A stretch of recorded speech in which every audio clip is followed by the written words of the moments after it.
अब देखो बच्चों, अब हम आ जाते हैं नेक्स्ट केमिकल प्रॉपर्टी में, और ये है क्या, क्लीवेज ऑफ इपोऑक्साइड रिंग, इपोऑक्साइड वलय का वियोजन। ओके, तो देखो बच्चों, इपोऑक्साइड मींस साइक्लिक ईथर। तो इन कंपाउंड्स में जो ये हेट्रोसाइक्लिक रिंग होती है जिसमें ऑक्सीजन आता है, इस रिंग का जो क्लीवेज है वो एसिड की प्रेजेंस में भी होता है और बेस की प्रेजेंस में भी होता है। तो इस क्लीवेज से क्या प्रोडक्ट्स बनेंगे, इस रिंग का क्लीवेज कैसे होगा, इसी को आज हम कंप्लीट डिस्कस करेंगे अपने इस टॉपिक पर। ओके, तो फिर स्टार्ट करते हैं।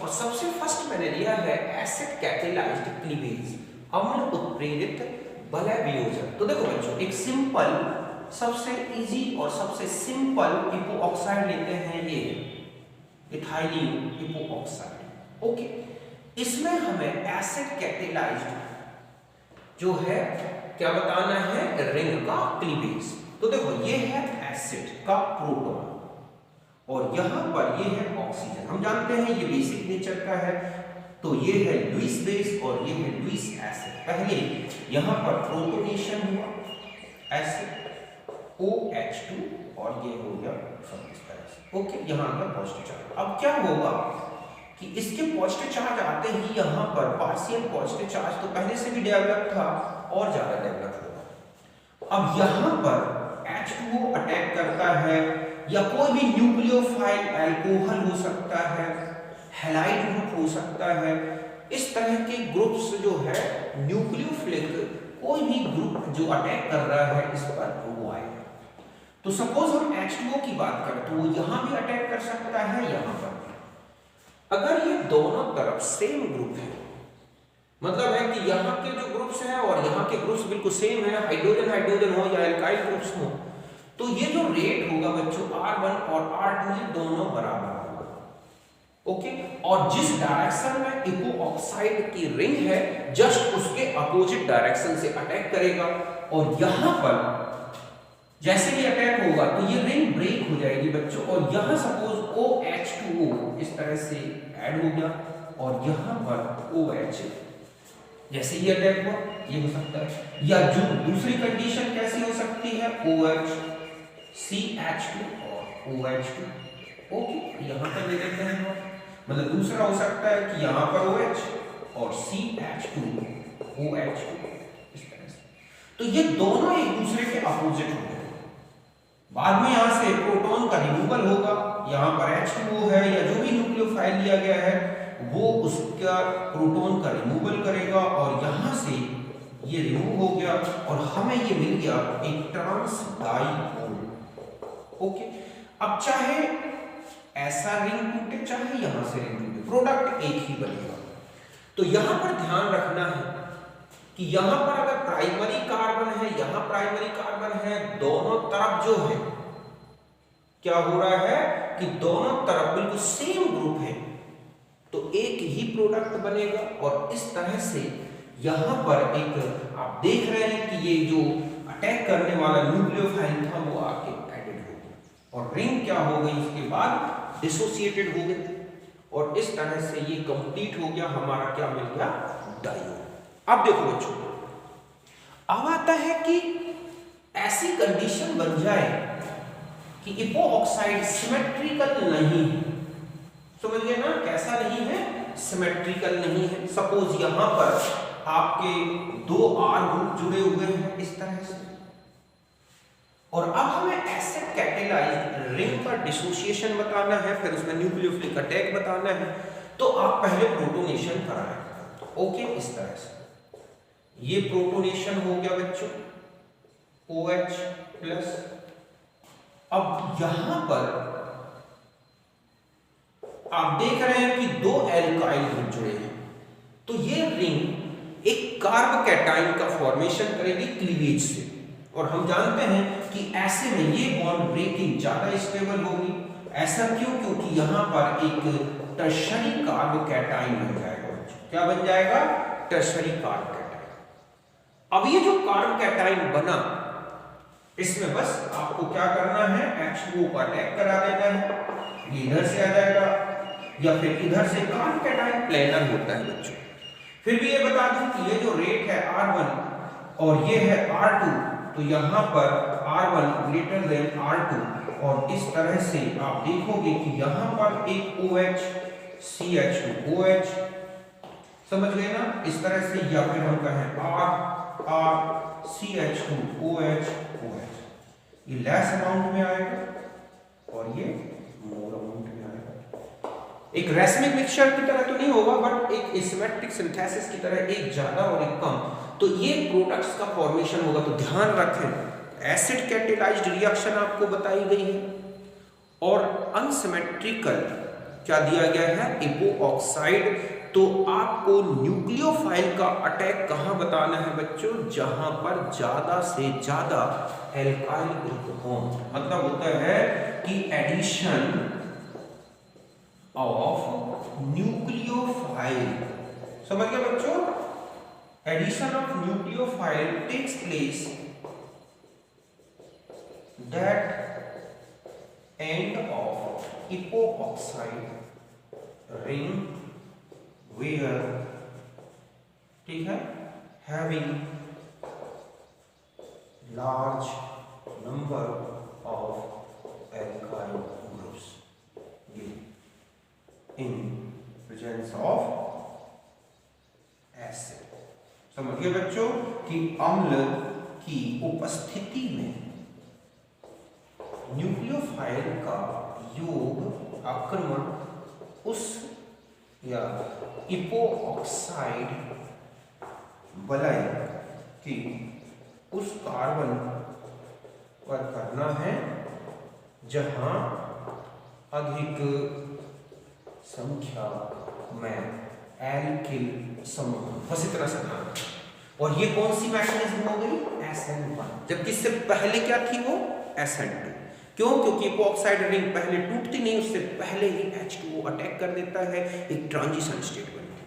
तो चाहे SN1 हो या SN2, अगर सिमेट्रिकल है तो आप कहीं पर भी जोड़ दो, अनसिमेट्रिकल है तो आपको न्यूक्लियोफाइल ग्रुप को वहां एडिट करना है जहां पर नंबर ऑफ एल्काइल ग्रुप्स ज्यादा है। ऐसा क्यों बच्चों, क्योंकि वहां पर कार्ब कैटायन का फॉर्मेशन होगा और जो ज्यादा स्टेबल कार्ब कैटायन है वही बनेगा। समझ गए ना? तो इस बेस पर आपको प्रोडक्ट्स बता सकते हैं एसिडिक मीडियम। ओके, एक एग्जांपल से समझाता हूं। सपोज आपको ये दे रखा है CH3 ओके O, और यहां पर है CH3O। यहां पर आप देख रहे हैं, अब यहां पर लिखा हुआ है इस तरह से, प्रोडक्ट्स दे रखे हैं आपको। यहां पर लिखा है HX, यहां लिखा है ROH, यहां लिखा है H2। ओके, एसिड की प्रेजेंस में सब रिएक्शंस चल रही हैं। तो अब आपको अटैक बताना है, प्रोडक्ट्स बताना है। तो देखो बच्चों, एक इसका प्रोडक्ट तो आप कैसे बना दोगे, CH3 यहां लगा दिया X, CH3 और यहां पर लगा दोगे OH, इसका H इसके साथ, X इसके साथ। क्यों? क्योंकि ये जो साइड है ज्यादा एल्काइल ग्रुप से भरी हुई है, तो ये कार्बोकैटायन बनाएगी, टर्शरी कार्बोकैटायन बनेगा, और इस तरह से यहाँ पर एक SN1 मैकेनिज्म चलेगी। क्या चल रही है, SN1 मैकेनिज्म। जस्ट ऐसा ही यहाँ का प्रोडक्ट बता देना है आपको। यहाँ पर OR CH3, यहाँ OH, यहाँ चले जाओगे तो क्या बन जाएगा CH3 OH CH CH3। तो इस तरह से एक एंटी अटैक हो रहा है, और ये सारी रिएक्शंस क्या हैं, एसिड। तो यहां तक आप समझ गए होंगे। ये तो था हमारा एसिड कैटेलाइज्ड रिंग क्लीवेज या रिंग ओपनिंग, किसकी, एपो-ऑक्साइड रिंग। अब देखो बच्चों, अब हम आ जाते हैं बेस कैटेलाइज्ड क्लीवेज। कौन सा लेंगे अब हम, बेस कैटेलाइज्ड क्षार उत्प्रेरक। तो आपको ध्यान रखना है कि nucleophile attacks that end where having, ठीक है, lower number of your small number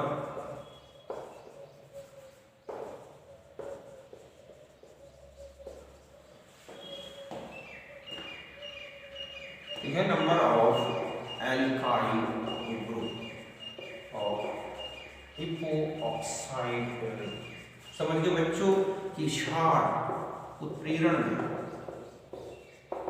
नाभिक स्नेही जो होगा का आक्रमण वलय के उस कार्बन पर करना है जहां पर कम एल्किल समूह। समझ गए ना कि आपको अगर बेस कैटेनाइज्ड रिंग क्लीवेज बताना है तो आप न्यूक्लियोफाइल उस कार्बन पर इपोऑक्साइड की उस कार्बन रिंग पर अटैक दिखाओगे जहां नंबर ऑफ एल्काइल ग्रुप्स कम हो, मींस हाइड्रोजन ज्यादा हो। ऐसा क्यों? क्योंकि यहां पर एक SN2 मैकेनिज्म होगी। ओके, अब देखो हम इस तरह से समझ सकते हैं, काफी क्वेश्चन है इसमें। जैसे यहां पर आपको दे दिया गया ये है R, ओके, यहां पर लिखा है CH2O और यहां पर ये है हमारा न्यूक्लियोफाइल, जैसे कि R- RO- इस तरह से, ठीक है। तो यहां पर आपको अटैक दिखाना और एक ट्रांजिशन स्टेट बनती है बच्चों इस तरह से CH2- न्यूक्लियोफाइल यहां पर, और यहां पर जैसे ही तो ये कौन सी हो गई SN2 हमेशा न्यूक्लियोफाइल उस डायरेक्शन से आता है जहां उसको क्या हो, लेस हिंड्रेंस हो। तो यहां पर आप आ जाएंगे तो R यहां हो गया O- CH2Nu, बाद में इसमें एक प्रोटॉन का एडिशन होगा। जो भी न्यूक्लियोफाइल का जो प्रोटॉन था हम ये कह सकते हैं कि H न्यूक्लियोफाइल तो प्लस अटैक करेगा OH CH2 और ये क्या हो गया न्यूक्लियोफाइल। देखो सबसे ज्यादा क्वेश्चन किस में आया है, आपको दे रखा है CH3 CH2O, यहां लिखा है CH3 MgBr। ओके, तो ये बेसिक होता है, बेसिक मीडियम होता है इसमें। तो यहां पर अटैक आपको यहां बताना है और आपका प्रोडक्ट जो बनेगा CH3 यहाँ OH H2 हो गया यहाँ पर, और या अल्कोहल हो सकते हैं तो यहाँ पर CH2 CH3। ओके, तो आप देख रहे हैं कि CH3 का अटैक यहाँ बताना है। ये यहाँ पर लिखा है RONA और ROH, तो ये क्या है बेसिक मीडियम। तो भी आपको CH3 OH OR और ये CH2, और तो इस तरह से आप दोनों क्लीवेज अच्छी तरह समझ गए होंगे कि किसकी प्रेजेंस में आपको कौन सा क्लीवेज दिखाना है। ओके, कुछ रिएक्शंस लिख रहा हूं, आप उन्हें कंप्लीट करें।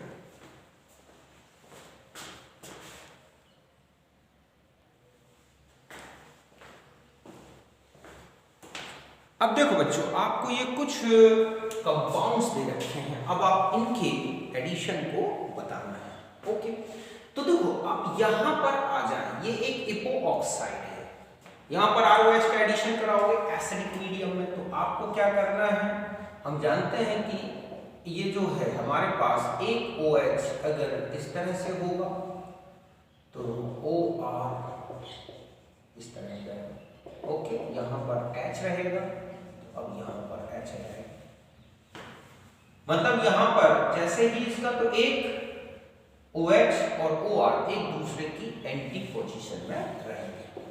यहां आ जाओगे तो सेम यही आपको कर देना है, यहां एक OH और एक OH, बाकी आपको जब दूसरा ये अब ले रहे हैं तो यहाँ H, तो यहाँ पर फिर H, यहां पर आ जाए तो बिल्कुल सेम यही रिएक्शन बतानी है आपको।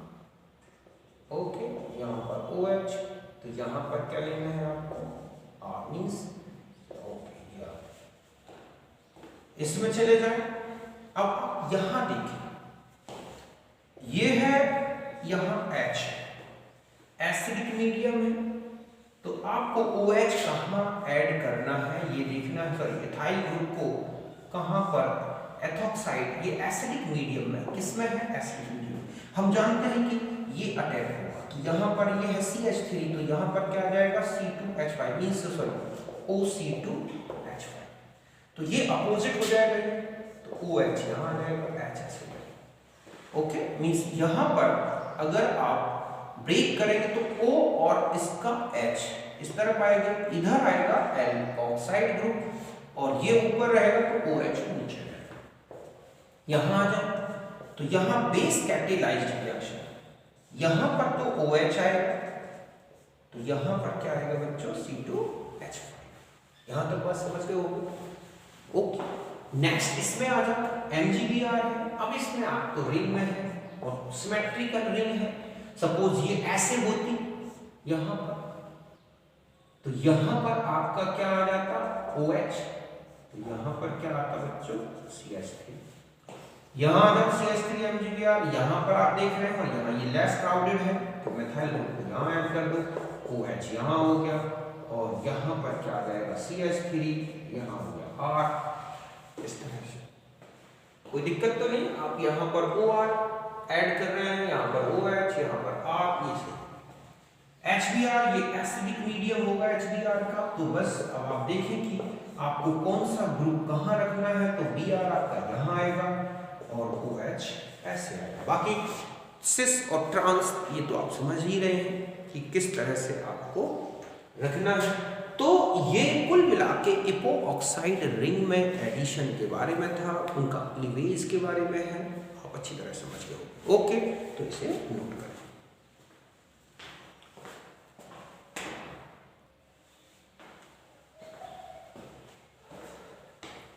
देखो बच्चों, अब हम आ जाते हैं एक टॉपिक है बहुत ही छोटा सा लेकिन बहुत इंपॉर्टेंट है और ये है क्राउन ईथर्स।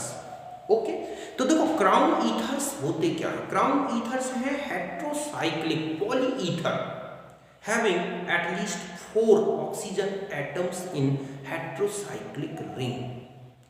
समझ गए बच्चों कि ऐसे पॉलीईथर, विषम चक्रीय पॉलीईथर जिसमें एक वलय होगी और कम से कम 4 ऑक्सीजन एटम्स जो होंगे वो किस में होंगे, रिंग में। और इनका जो स्ट्रक्चर होता है या इनका जो शेप होता है वो क्राउन शेप होता है, मुकुट जैसा होता है, इसलिए इनको बोला गया है क्राउन ईथर। तो यही लिखा है कि heterocyclic polyether usually at least 4 oxygen atoms in ring, they have crown like shape. Okay, और इनका नेम होता है X crown Y, where X number of atoms in ring, total heterocyclic ring में कितने एटम्स हैं वो विद ऑक्सीजन, और crown लिख के Y है number of oxygen in ring. समझ गए बच्चों कि विषम चक्री पॉलीईथर जिसमें कम से कम 4 ऑक्सीजन वलय में होते हैं तथा इनकी जो आकृति है मुक्ताकार मींस क्राउन शेप होती है, तो इनको बोलते हैं क्राउन ईथर। जब आप इनका नेम लिखोगे तो होता है X क्राउन Y। X है वलय में कुल परमाणु कितने दिख रहे हैं, और Y जो है बच्चों ये है वलय में ऑक्सीजन परमाणु। देखो कैसे, जैसे ये लिखा है एक क्राउन ईथर, तो समझ गए ना कि ये एक साइक्लिक हेट्रोसाइक्लिक पॉलीईथर है, मिनिमम 4 ऑक्सीजन एटम दिखेंगे आपको, अब चाहे इससे ज्यादा कितने भी हो जाए।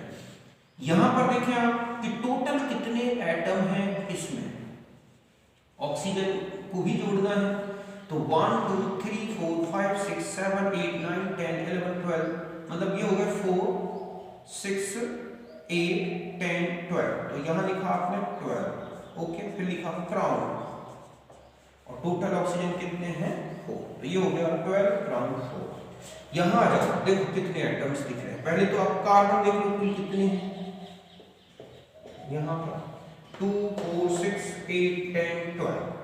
ओके, ऑक्सीजन कितने 1 2 3 4 5 6, तो आप लिखेंगे 18। ओके, ये हो गया हमारे पास 18 क्राउन, और ऑक्सीजन 6 है तो 6 ये है। अब इसमें ये सब कार्बन गिने जाएंगे। समझ गए बच्चों कि ये है हमारे पास कार्बन, ये इस तरह से, तो 1 2 3 4 5 6 7 8 9 10 11 12, तो 1 2 3 4, ओके 5 6 7 8 9 10 11 12, तो ये हो गए, और ऑक्सीजन 6 है तो ये हो गया, इसका पूरा नेम होगा डाई बेंजो 18 क्राउन 6। इस तरह से इनके नेम यहाँ तक समझ गए ना कि एक साइक्लिक पॉलीईथर है जिनमें at least 4 carbon atoms oxygen atoms ring में दिखते हैं और इनको बोला गया है X क्रॉन Y। तो यहाँ तक नोट करें।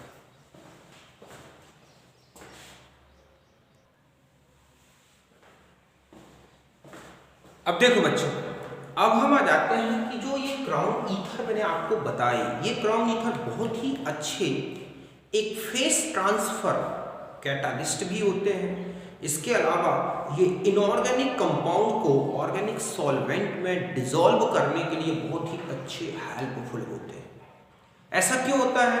क्योंकि क्राउन ईथर क्या होते हैं कि जो कैटाइंस होते हैं उनके साथ बहुत इजी गोइंग कॉम्प्लेक्स बना लेते हैं और ऐसे में इनऑर्गेनिक कंपाउंड ऑर्गेनिक सॉल्वेंट में डिसॉल्व हो जाता है जहां पर क्राउन ईथर होती है। यही मैंने लिखा है कि crown ethers have the ability to forming complexes with cations like Na+, K+, Li+.